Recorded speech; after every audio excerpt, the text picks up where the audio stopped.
On this 50th anniversary of the Stonewall Rebellion, let's remember the important connection between the LGBTQ two-spirit liberation struggle and the anti-war movement.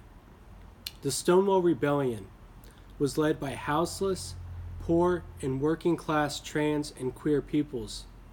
On the front lines were those who faced the most oppression and had the most to gain by rebelling against the police, who routinely harassed, beat, and arrested them on a daily basis.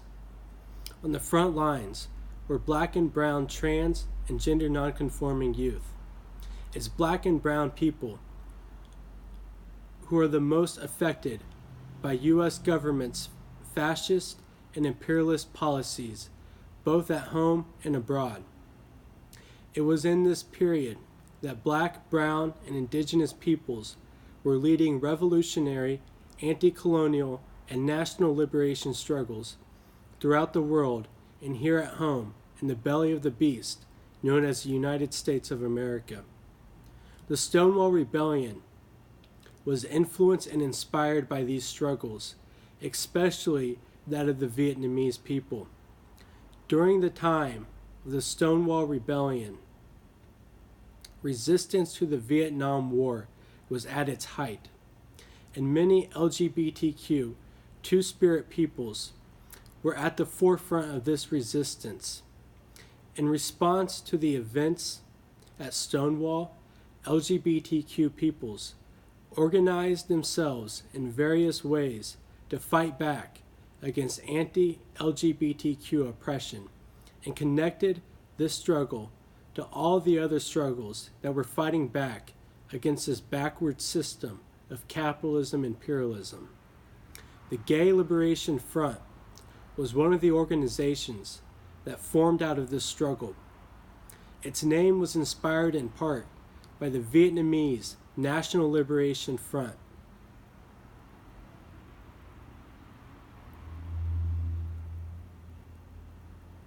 The Gay Liberation Front demanded revolutionary change as a necessity toward ending LGBTQ oppression.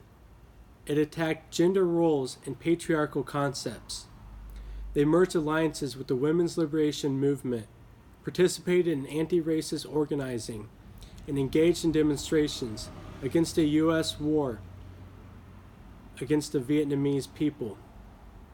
Another organization, known as STAR, developed out of this struggle and was primarily involved in advocating for homeless trans youth who were living on the streets.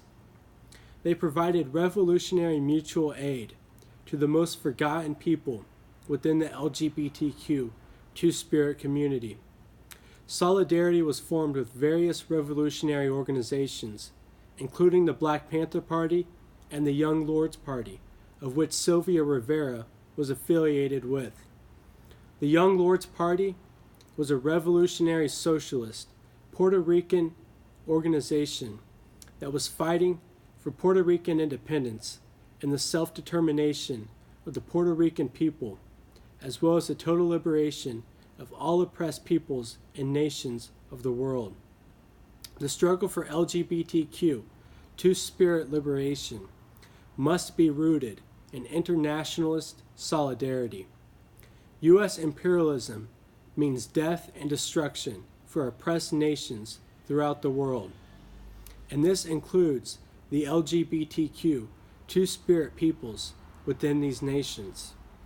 We have a duty to reclaim these pride events and bring a message of solidarity with the people of Venezuela, Cuba, Iran, and the Democratic People's Republic of Korea, and all those who are defending themselves from U.S. coups, wars, and sanctions. Queer and trans people have nothing to gain by joining the U.S. Armed Services, in a nation that has only recently allowed for them to have basic rights and protections.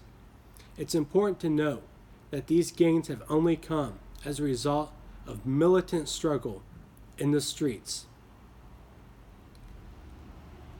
For many LGBTQ two-spirit people who join the military, it comes as a result of living in a society where they are constantly denied jobs, housing, and education opportunities.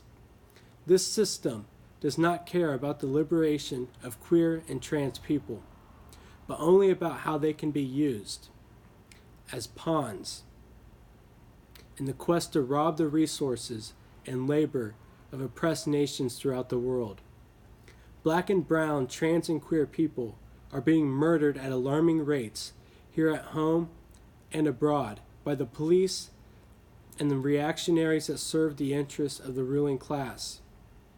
The U.S. government has imposed reactionary ways of thinking through colonial tools of domination and forced assimilation throughout the world. It has no right to position itself as a moral champion of human rights. The struggle for LGBTQ, two-spirit liberation, is a struggle against racism, sexism, and imperialism. All of these tools of oppression are products of the capitalist system that exploits the workers and oppressed peoples. The struggle against fascism and imperialism is an international struggle. In the U.S., we have a responsibility as revolutionaries to oppose the U.S. government's aggression against oppressed nations of the world. We have to honor and remember the veterans of the liberation struggle, especially those that are killed or imprisoned for their organizing efforts.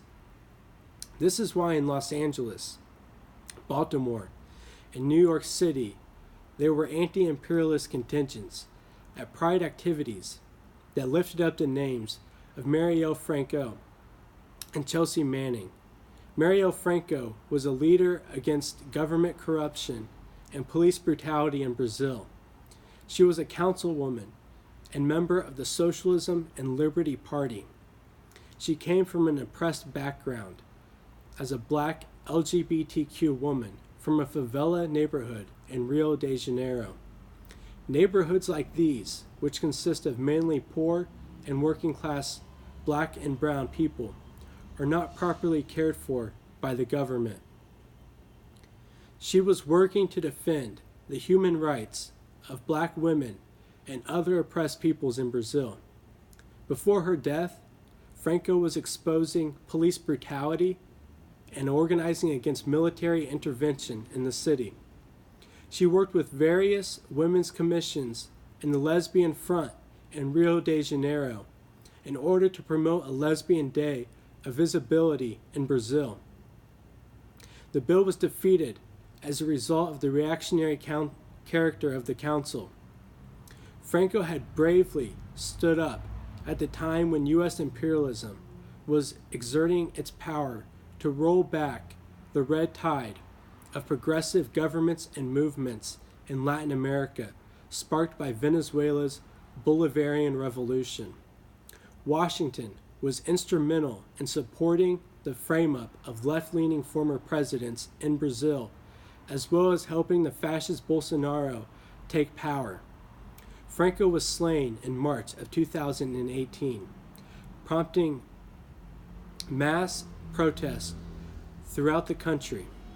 After an attempt to cover up the facts in the case, the authorities had to reveal the connection of the people who carried out the assassination as being police officers with ties to the Bolsonaro family. We have a duty to defend freedom fighters like Chelsea Manning, a trans woman activist who is being targeted once again by the U.S. government for her role in exposing the crimes of U.S. imperialism in Iraq and Afghanistan. It's important that we remember the continuing cost of those wars as the U.S. is ramping up aggression towards Iran. It's also important that we expose the racist, Zionist lies that try to paint Israel as the only progressive democracy in the Middle East. We must say no to Israeli pinkwashing. All Palestinian peoples have a right to defend themselves against Zionist occupation, and LGBTQ Palestinians play an important role in resisting the colonial Zionist occupation. Free Palestine from the river to the sea. It is in the interest of all working and oppressed peoples to unite and fight for a better world, a world without wars for oil and other resources, without racism, sexism, and anti-LGBTQ two-spirit bigotry. Internationalist solidarity is key to building the struggle in order to smash capitalism, imperialism, and all forms of oppression. Long live internationalist solidarity.